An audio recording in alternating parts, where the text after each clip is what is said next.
Hello friends, fresh vibes Tamil சேனலுக்கு உங்களை அன்போடு வரவேற்கிறோம். நாம எல்லாரும் பலாப்பழத்தை விரும்பி சாப்பிட்டிருப்போம். ஆனா அந்த பலா மரத்தோட இலைகள்ல எவ்வளவு பெரிய மருத்துவ ஆச்சரியங்கள் ஒளிஞ்சிருக்குன்னு உங்களுக்கு தெரியுமா? இன்னைக்கு வீடியோல குழந்தைகள் முதல் பெரியவர்கள் வரை அனைவருக்கும் பயன்படக்கூடிய பலா இலையின் மருத்துவ பயன்கள் பத்தி தான் தெளிவா பார்க்க போறோம். வாங்க வீடியோக்குள்ள போகலாம். முதியவர்களுக்கு சர்க்கரை நோய்க்கு சிறந்த மருந்து. வயதானவர்களுக்கு வரும் முக்கிய பிரச்சனை சர்க்கரை நோய். பலா இலைகள் இரத்தத்தில் உள்ள சர்க்கரையின் அளவை கட்டுப்படுத்த பெரிதும் உதவுகிறது. பலா இலையில் உள்ள ஹைப்போகிளைசீமிக் பண்புகள் இன்சுலின் சுரப்பை சீராக்கி சர்க்கரை நோயாளிகளுக்கு ஒரு வரப்பிரசாதமாக அமைகிறது. நடுத்தர வயதினருக்கு அல்சர் மற்றும் செரிமான பிரச்சனை. வேலைப்பழு, நேரத்திற்கு சாப்பிடாதது போன்ற காரணங்களால் இன்று பலருக்கும் அல்சர் மற்றும் நெஞ்செரிச்சல் வருகிறது. பலா இலைகளை கொதிக்க வைத்து அந்த நீரை குடிக்கும்போது அது வயிற்றுப்புண்களை ஆற்றுகிறது. செரிமான மண்டலத்தை சுத்தம் செய்து மலச்சிக்கல் வராமல் தடுக்கிறது. இளைஞர்களுக்கு பளபளப்பான சருமம். இளைஞர்கள் அதிகம் கவலைப்படுவது சரும ஆரோக்கியம் பற்றிதான். பலா இலையில் ஆன்டி ஆக்சிடென்ட்டுகள் நிறைந்துள்ளன.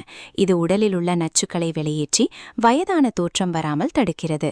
முகம் எப்போதும் இளமையாகவும் பளபளப்பாகவும் இருக்க பலா இலை டீ மிகச்சிறந்த ஒரு டிடாக்ஸ் பானம். குழந்தைகளுக்கு நோய் எதிர்ப்பு சக்தி மற்றும் காய்ச்சல். பருவநிலை மாறும்போது குழந்தைகளுக்கு எளிதில் சளி, காய்ச்சல் வந்துவிடும். பலா இலையில் உள்ள ஆன்டி பாக்டீரியல் குணங்கள் காய்ச்சலை குறைப்பதோடு உடலின் நோய் எதிர்ப்பு சக்தியையும் அதிகரிக்கிறது. அனைவருக்கும் காயங்களை ஆற்றும் அற்புதம். கீழே விழுந்து அடிபட்டாலோ அல்லது தீக்காயம் ஏற்பட்டாலோ பலா இலையை நன்கு அரைத்து அந்த பேஸ்டை காயத்தின் மீது தடவினால் காயம் மிக விரைவாக ஆறும். தொற்று ஏற்படாமலும் தடுக்கும். பலா இலை டீ செய்வது எப்படி? 3 அல்லது 4 காய்ந்த அல்லது சுத்தமான பலா இலைகளை எடுத்துக்கொள்ளுங்கள். ஒரு பாத்திரத்தில் 2 டம்ளர் தண்ணீர் ஊற்றி அதில் இலைகளை போட்டு நன்கு கொதிக்க வையுங்கள். தண்ணீர் 1 டம்ளராக சுண்டியதும் அதை வடிகட்டி மிதமான சூட்டில் குடிக்கலாம். சுவைக்காக இதனுடன் சிறிது தேன் அல்லது எலுமிச்சை சாறு சேர்த்து கொள்ளலாம். சர்க்கரை நோயாளிகள் தேன் தவிர்ப்பது நல்லது. என்ன ஃப்ரெண்ட்ஸ், இனிமேல் பலா இலையை சாதாரணமாக நினைக்க மாட்டீங்க தானே? இயற்கையிலேயே கிடைக்கும் இந்த அற்புதமான மருத்துவ குணங்களை நீங்களும் ட்ரை பண்ணி பாருங்க.